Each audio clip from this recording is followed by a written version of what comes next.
Apa kabar semuanya? Tuhan baik, amen. Love God, love people. Sebuah tagline dalam hidup saya, mengasihi Tuhan, mengasihi sesama. Saya ingin share tentang mengasihi sesama adalah ibadah. 1 Yohanes 4 ayat 20 sampai 21 kita baca sama-sama. Jikalau seorang berkata, aku mengasihi Allah dan ia membenci saudaranya, maka ia adalah pendusta. Karena barang siapa tidak mengasihi saudaranya yang dilihatnya, tidak mungkin mengasihi Allah yang tidak dilihatnya. Dan perintah ini kita terima dari Dia sama-sama. Barang siapa mengasihi Allah, ia harus juga mengasihi saudaranya. Bukti orang mengasihi Allah adalah mereka pasti mengasihi sesama. Katakan amin.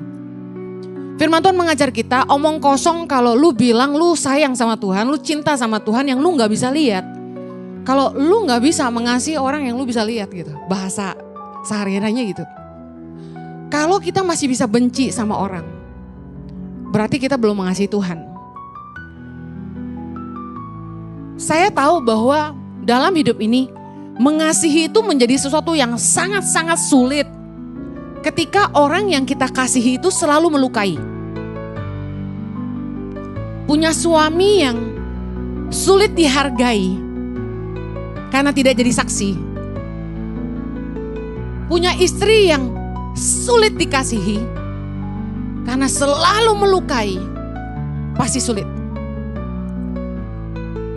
Mengasihi atasan yang tidak mau mengerti, selalu menekan, galak, tegas, pelit, pasti sulit.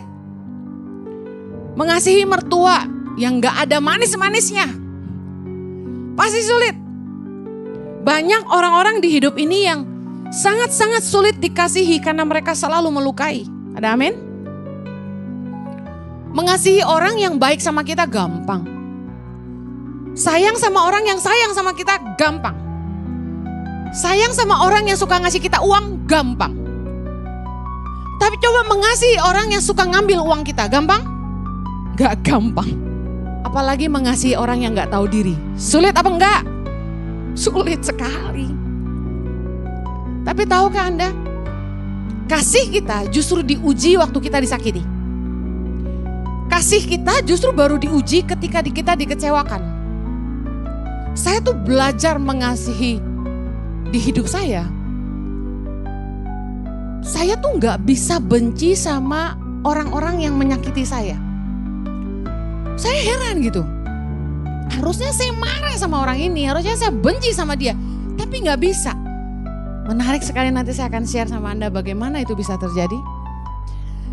Waktu kita disakiti, waktu kita dikecewakan, respon instan dan natural manusia pasti marah. Pasti kecewa. Saya pun begitu. Tapi kasih itu membuat kita mampu mengampuni. 1 Petrus 4 ayat 8. Kita baca sama-sama. Tetapi yang terutama, kasihilah sungguh-sungguh seorang akan yang lain. Sebab kasih menutupi banyak sekali dosa. Amsal 10 ayat 12, baca sama-sama. Kebencian menimbulkan pertengkaran, tetapi kasih menutupi segala pelanggaran. Tidak ada rumah tangga yang tidak pernah bertengkar. Nggak ada keluarga yang nggak pernah selisih paham. Kita pasti pernah selisih paham sama orang tua. Kita pasti pernah bertengkar sama pasangan kita. Kita pasti pernah bertengkar sama adik kakak kita. Tapi apakah kita benci mereka? Enggak. Kenapa? Karena kita sayang. Sekesal-kesalnya kita sama mereka, kita gak bisa benci. Karena kita sayang. Keluarga tetap keluarga. Amen. Di rumah tangga kita, mungkin komet-komet tuh sudah berterbangan. Piring-piring terbang, ada warna merah, ada cap ayam. Ya, piring apa di rumah Anda? Ada piring, beling. Saya sudah pernah dilempar piring sama adik saya. Udah pernah dilempar botol sama koko saya. Segala lempar-lemparan sudah terjadi. Tapi saya enggak balas. Tentulah ya kan. Satu-satunya hamba Tuhan di keluarga kan saya. Jadi Saya dilempar, saya gak balas. Tapi saya tidak sakit hati. Saya sayang sama koko saya. Sayang banget. Saya sayang banget sama adik saya. Sayang banget. Saya gak bisa benci sama mereka. Sesalah apapun mereka sama saya. Kenapa? Karena ternyata firman Tuhan mengajarkan gini. Kasih itu menutupi banyak sekali dosa. Kasih itu menutupi banyak pelanggaran. Sesalah apapun anak tuh sama kita gak bisa benci sama anak sendiri. Sesalah apapun suami kita, istri kita sama kita gak bisa benci karena kita mengasihi. Ternyata kasih dan kebencian tidak bisa duduk bersama-sama. Di hatimu hanya ada salah satu.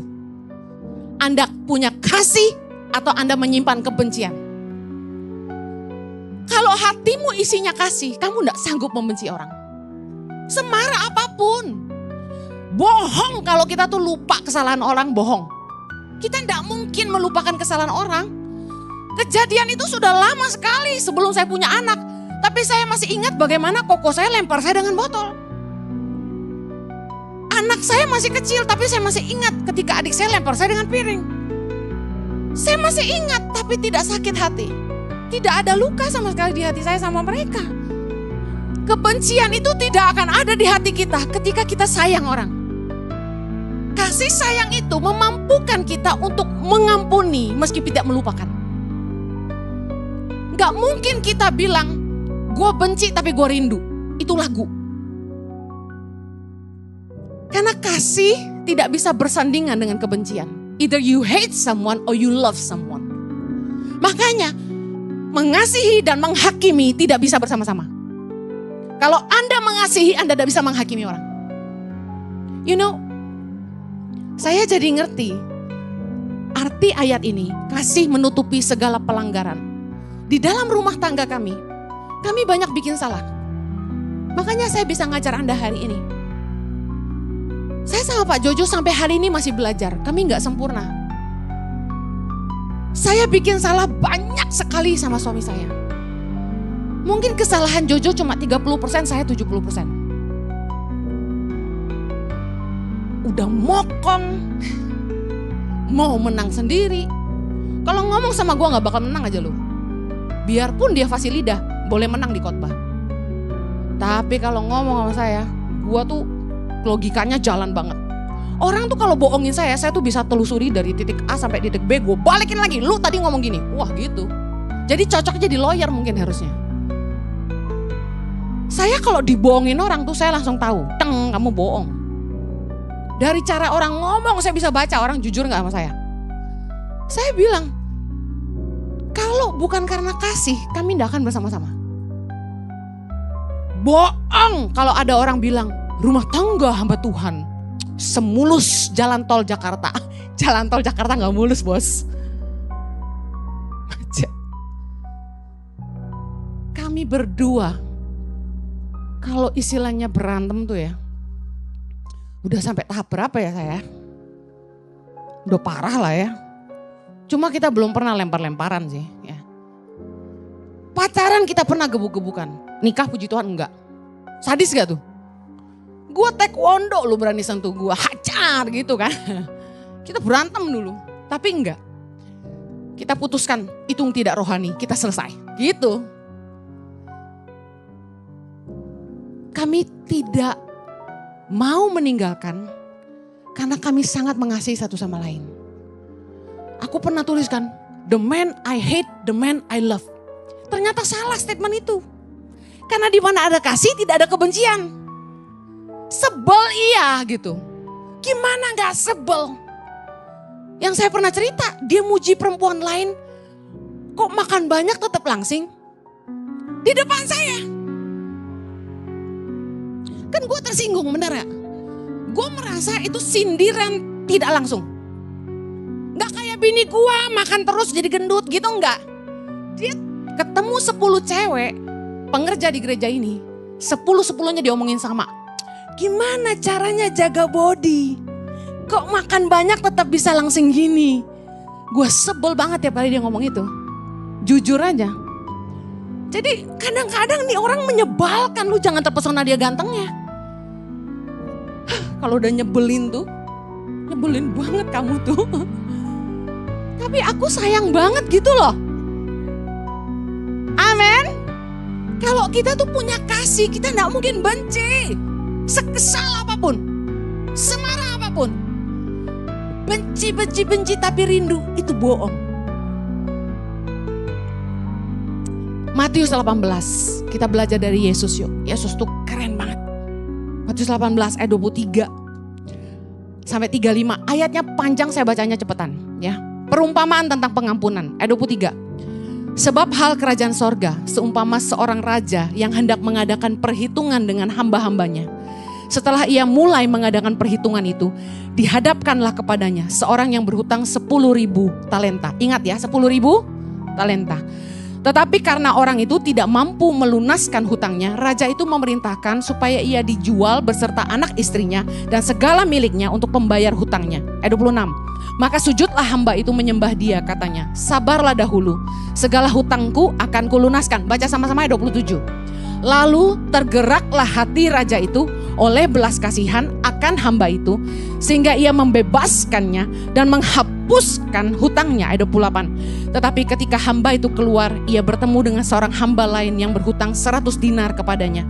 Ia menangkap dan mencekik kawannya itu, katanya, bayar hutangmu.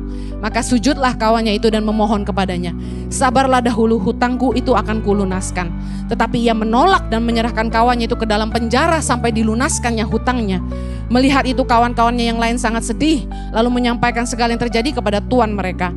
Raja itu memanggil orang itu dan berkata kepadanya, hai hamba yang jahat, seluruh hutangmu telah kuhapuskan karena engkau memohonkannya kepadaku. 33, baca sama-sama.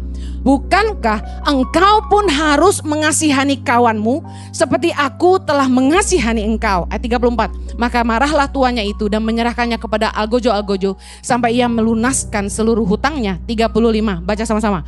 Maka Bapakku yang di sorga akan berbuat demikian juga terhadap kamu, apabila kamu masing-masing tidak mengampuni saudaramu dengan segenap hatimu. Apa arti dari pelajaran yang Yesus berikan ini? Sebagaimana Tuhan sudah mengampuni kita, membebaskan kita dari semua hukuman dosa, dan mengampuni kita oleh anugerahnya, ampunilah orang lain juga. Kasihanilah orang lain sebagaimana Tuhan telah memberikan belas kasihan dalam hidup kita. Show mercy as the Lord has shown mercy unto you. Tunjukkanlah belas kasihan. Saya heran orang Kristen itu banyak yang gak punya belas kasihan. Padahal Tuhan kita itu Tuhan yang penuh belas kasihan. Banyak orang Kristen tuh kejam. Sekejam-kejamnya. Kalau udah bicara cien, baru tuh kelihatan aslinya. Saya banyak belajar di hidup saya. Jujur sebagai hamba Tuhan. Saya bukan orang yang sempurna dan peka sama orang. Kadang-kadang saya juga gampang percaya orang. Apalagi nih kalau orang itu udah datang ke saya dengan, Ciheni, aku mau nyumbang lah buat tangan pengharapan. Ciheni, aku mau nyumbang lah buat Ici. Itu aku udah pikir, wah ini orang baik nih. Gampang banget aku tuh percaya kalau orang tuh udah datang dengan kemurahan hati gitu. Aku bantu Cici lah. Siaplah aku bantu Cici. Oh saya tuh percaya 100% sama orang-orang yang berani bayar harga. Berani keluar duit, gak cuma ngomong doang. Saya tuh langsung percaya gitu, terpesona. Tapi kemudian waktu membuktikan. Makanya jangan gampang percaya orang. Waktu membuktikan. Uang itu bisa mengubah orang. Saya ketemu banyak orang Kristen yang kalau udah urusannya duit, kejamnya luar biasa. Makanya gak heran Yesus kasih perumpamaannya tentang hutang. Gampang gak membebaskan orang dari hutang?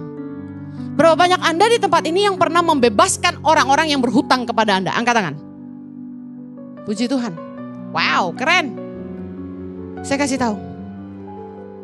Tergeraklah hati raja itu oleh belas kasihan, sehingga ia membebaskan dan menghapuskan hutangnya. Saya sama Pastor Jojo udah ngebebasin orang dari hutang beberapa. Nggak berani bilang banyak, beberapa. Nggak hitungan. Satu kali ada orang susah banget. Dia kerja sangat-sangat kasar. cuma jadi kuli. Dia pernah cerita, dia pernah kerja bersihin tangki tinja. Saya kasihan sama dia. Waktu ketemu saya aja, umurnya udah gak muda loh. Mungkin sekitar 40-an kalau gak salah. Waktu zaman saya ketemu dia itu. Ketemu saya tuh batuk-batuk. Saya tuh paling gak tegaan gitu. Orang lapar, orang sakit tuh saya worry. Are you okay? Dia batuk terus. Saya lari ke apotek, belikan obat, belikan permen pedas, belikan air minum. Minum dulu Pak. Singkat cerita, saya terima kerja di tempat kami waktu itu. Karena kasihan. Akhirnya kerja. Selama bekerja, kerjaannya tuh gak ada bagus-bagusnya. Di tengah-tengah kerja tuh bisa main baca berita di detik.com, nanti ngecek Facebook, nanti nonton YouTube. Jadi kerjaannya gak selesai-selesai. Jadi banyak orang di kantor itu yang komplain karena dia gak kerjain kerjaannya dia, pekerjaan kami terhambat gitu loh. Kayak Tangan Pengharapan kan harus kirim report ke partner karena dia jadi gak bisa terkirim karena dia yang bagian editor. Nah singkat cerita, orang ini saya dapati punya hutang yang sangat banyak. Akhirnya satu kali saya panggil. Kamu kenapa sih suka cari job-job ekstra gitu, nulis-nulis di web gitu supaya dapat uang? Gaji kamu gak cukup karena menurut saya kami gaji dia sangat besar. Dia bilang, saya banyak hutang Bu. Saya tanya, hutangnya berapa? Berapa puluh juta gitu, saya lupa zaman itu. Saya bilang gini, kenapa bisa hutang segitu banyak? Ternyata dia pernah kerja bantuin rentenir, pinjemin duit ke orang, terus dibungain gitu loh. Nah, dia pinjemin lah duit berbunga kepada orang-orang di tempat sekitar dia tinggal. Apa yang terjadi? Orang-orang itu pada pulang kampung dan gak balik lagi. Jadi semua hutang dan bunga-bunganya dibebankan ke dia, menurut dia begitu. Kemudian istrinya karena gak punya uang, mereka miskin ya. Dia suka ngutang di tukang sayur, ngutang di warung, jadi hutangnya tambah banyak. Saya kasihan dengernya. Saya kasihan, kok susah banget hidupnya. Anaknya 3, terus dia mungut anak orang yang dibuang ke sampah 1. Tambah penuh belas kasihan lagi. Saya udah mikir nih orang miskin-miskin tapi hatinya kaya gitu loh. Bisa mungut anak dari tempat sampah sendiri udah susah. Tambahlah penuh belas kasihan saya. Kami lunasi hutangnya. Saya lupa berapa puluh juta kami lunasi. Tapi dengan perjanjian, saya suruh dia tulis di kertas, saya tidak akan berhutang lagi pada siapapun. Istrinya juga gue panggil ke kantor. Ibu janji dulu gak akan ngutang lagi. Soalnya gue pikir gue lunasin ntar dia ngutang lagi gue suruh bayar lagi. Orang Indonesia kan gitu ya. Tanda tangan tuh berdua tuh berjanji tidak akan ngutang lagi. Saya bilang gini, saya bikin larangan di Tangan Pengharapan dan di ICI. Kalian tidak boleh punya hutang. Kecuali KPR rumah. Kalau mau cicil mobil aja duduk dulu ngomong sama gue. Kalau kita bisa beliin, kita beliin. Lu cicil sama kantor potong aja. Gak usah pakai bunga-bunga. Jangan ngutang bang, saya bilang. Kalau kamu ngutang bang, saya bilang, asuransi belum, biaya ini itu belum. Nanti kamu ujung-ujungnya kecekek kalau kamu gak mampu. Kalau cuma sedikit-sedikit sinilah kami bantu. Jadi kami lunasi hutangnya, saya pikir selesai. Saya bilang kalau kamu butuh apa-apa, kamu ketemu saya. Siap bu. Apa yang terjadi? Gak lama, ngutang lagi. Capek. Dan setiap tahun dari gajinya yang harusnya cukup, dia enggak bisa bayar kontrakan. Jadi setiap tahun selama bertahun-tahun kami bayarin kontraknya. Bayarin tuh. Banjir pindah lagi kami bayarin yang lebih mahal lagi. Tiap tahun bayarin, no problem.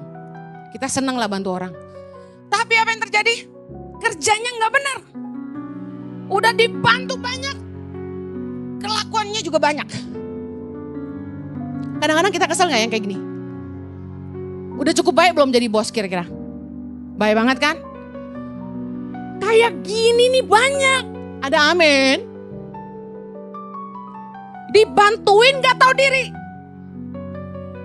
Udah lama nih ceritanya ya.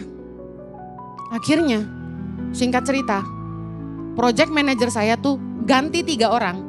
3-3-nya suruh saya pecat dia. Project manager yang pertama bilang gini, Bu, ini orang gak bisa kerja. Pecat aja. Sekali lagi Ibu Heni, kasihan, jangan kerja. Ganti project manager berikutnya. Bu Heni, orang ini gak bisa kerja, pecat aja. Nggak diganti karena kasihan. Project manager berikutnya bilang, pekerjaan kami terhambat karena orang ini Bu Heni. Jadi ini orang jadi penyakit di kantor. Akhirnya genap 9 tahun dia ikut saya. Pecat. Yang pecat bukan saya, staf saya. Pecat dia. Bagian HRD keluarkan. Masalahnya gini, dia masih ada cicilan ke kantor. Cicilannya apa? Rumah. Saya bilang gini, sudahlah, lunas saja. Kita anggap lunas saja. Tinggallah di sana. Jadi kamu gak usah bayar kontrakan lagi. Ambil aja rumahnya. Dan setiap bulan datanglah kemari. Saya akan kasih kamu sembako supaya kamu bisa makan. Makasih Bu, makasih Bu. Jadi pesangonnya itu berupa rumah. Tiap hari, tiap bulan dia datang, kami kasih sembako. Tebak apa yang terjadi? Saya dengar dia malah jelekin saya. Bersekongkol dengan teman-teman yang pernah kerja juga sama kita yang keluar karena kepahitan.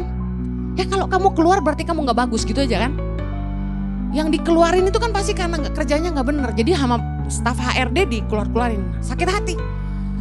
Jelek-jelekin kami. Saya kasih tahu, saya benci. Enggak. Sampai hari ini kalau dia datang lagi saya akan kasih dia makan. Saya gak peduli seberapa salah orang sama saya gak akan benci sama mereka. Anda tahu cerita hidup saya gak pernah bisa benci sama orang tua saya. Kalau Anda tuh punya kasih di hatimu, Anda gak akan benci sama orang. Kenapa saya selalu mengampuni? Karena saya sadar dosa saya yang banyak diampuni Tuhan. Saya ini dosanya banyak. Kalau Anda sadar Anda diampuni karena dosamu yang banyak. Orang salah sama kamu tuh ampunilah. Firman Tuhan bilang gini, kalau kamu gak ngampuni kesalahan orang lain, Bapamu di sorga juga gak akan ngampuni kamu. Jelas firman Tuhan katakan gini, bukankah engkau pun harus mengasihani kawanmu seperti aku telah mengasihani engkau. Tuhan bilang gini, gue udah ngampunin lu, gue udah kasihan sama lu, lu juga harus kasihan sama orang lain. Apa kesalahan orang yang Anda gak bisa ampuni? Anda telah beroleh pengampunan. Saya kasih kesaksian ya. Hidup saya nih dibandingin kesalahan saya, dosa-dosa saya. Dan hari ini berkat dan pemakaian Tuhan dalam hidup saya enggak sebanding. Kasih karunia Tuhan terlalu besar. Saya ini enggak layak. Kalau kita sadar kita ini beroleh anugerah yang besar, berikanlah anugerah juga kepada orang lain. Tahu gak kenapa saya nih, sorry ya, gak berani menghakimi orang, gak berani. Takut, kenapa? Soalnya saya sendiri gak mau dihakimi Tuhan. Sebagaimana kamu perbuat kepada sesamamu, makanya Bapa akan memperlakukan kamu demikian, kata firman Tuhan. Yesus tadi bilang gini, maka Bapakku yang di sorga akan berbuat demikian juga terhadap kamu. Apabila kamu masing-masing tidak mengampuni saudaramu dengan segenap hatimu. Wow. Jadi kalau Anda berharap Tuhan mengampuni Anda, ampunilah orang lain. Kasihanilah orang lain sebagaimana Bapa telah memberikan kasihan buat kita. Yesus ngajarin dalam Matius 5 ayat 7. Berbahagialah orang yang murah hatinya, karena mereka akan beroleh kemurahan. Apakah Anda mau diampuni? Katakan, saya mau mengampuni, karena saya mau diampuni. Anda yang merasa Anda orang baik, orang benar, gak perlu diampuni Tuhan, gak apa-apa. Tapi kalau saya butuh diampuni. Mari berbelas kasihanlah buat orang lain juga. Roma 4 ayat 7. Ini ayat keren. Roma 4, 7, 8. Ini keren. Baca sama-sama. Berbahagialah orang yang diampuni pelanggaran-pelanggarannya dan yang ditutupi dosa-dosanya. Berbahagialah manusia yang kesalahannya tidak diperhitungkan Tuhan kepadanya. Banyak dosa-dosa kita di tempat-tempat gelap, di sisi-sisi kelam yang mungkin hari ini pasangan kita tidak tahu, orang tua tidak tahu, teman tidak tahu, atasan tidak tahu, tidak seorang pun tahu dan hanya Tuhan yang tahu. Dan tidak diungkapkan Tuhan dan kita tidak dipermalukan. Kalau Tuhan itu memperhitungkan semua dosa kita, saya kasih tahu, nggak habis-habis kita dihukum. Kalau Tuhan itu bukakan semua pelanggaran kita, wow, saya nggak kebayang gini. Firman Tuhan berkata, orang akan menuai apa yang dia tabur. Kalau setiap kesalahan kita harus kita tuai, kayaknya hidup ini nggak ada harapan, bener nggak? Kita udah penuh dengan ketakutan aja hidup ini. Tapi bersyukur begini, berbahagialah manusia yang kesalahannya tidak diperhitungkan Tuhan kepadanya. Bukankah tidak semua pelanggaran kita diperhitungkan Tuhan? Yang sadar kesalahannya banyak tidak diperhitungkan Tuhan, angkat tangan. Terlalu banyak. Bayangin nih, Tuhan itu sadar kita butuh harapan untuk jadi lebih baik. Makanya kesalahan kita tidak diperhitungkan. Kalau tiap kali kita bikin salah, Tuhan perhitungkan dan kita harus tuai yang kita tabur. Tiap hari itu kita gak punya kesempatan untuk memperbaiki diri selain dari menuai dari kesalahan kita. Karena masalahnya gini, tiap hari kita bikin salah. Ngomong salah, mikir salah, perenungan hati kita jahat sama orang, curiga sama orang. Gak ada bagusnya manusia itu kata Yesus kan? Tak seorang pun baik. Bersyukurlah, berbahagialah kalau dosamu tuh tidak diperhitungkan Tuhan. Wow. Kata berbahagia ini saya sangat berbahagia. Berbahagialah orang yang diampuni pelanggaran-pelanggarannya. Yang ditutupi dosa-dosanya. Berbahagialah manusia yang kesalahannya tidak diperhitungkan Tuhan kepadanya.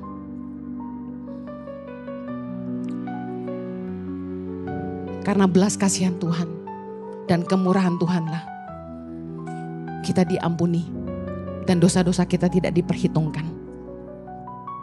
Mari ampuni orang lain sebagaimana Tuhan telah mengampuni dan tidak memperhitungkan dosa kita. Kolose 3 ayat 13, sama-sama baca. Sabarlah kamu seorang terhadap yang lain dan ampunilah seorang akan yang lain. Apabila yang seorang menaruh dendam terhadap yang lain, sama seperti Tuhan telah mengampuni kamu, kamu perbuat jugalah demikian. Yang mau katakan amin. Yang terakhir, ibadah adalah bagaimana kita memperlakukan sesama. Matius 7 ayat 12. Baca sama-sama. Segala sesuatu yang kamu kehendaki supaya orang perbuat kepadamu, perbuatlah demikian juga kepada mereka. Itulah isi seluruh hukum Taurat dan kitab para nabi. Yesus berkata, segala sesuatu yang kamu kehendaki orang perbuat kepada kamu, kamu perbuatlah demikian. Jadi itu isi dari seluruh hukum Taurat dan kitab para nabi. Kalau diperes cuma ini. Banyak orang Kristen yang berpikir ibadah itu adalah banyak doa, banyak baca firman, puasa, sedekah, melayani di gereja. Orang Kristen pikir itu aja ibadah. Yes, that's good. Tapi ibadah itu bicara soal hidupmu dan hidupku. Hidup kita nih ibadah. Dan salah satu ibadah yang berkenan kepada Allah adalah ketika kita mengasihi sesama seperti diri kita sendiri.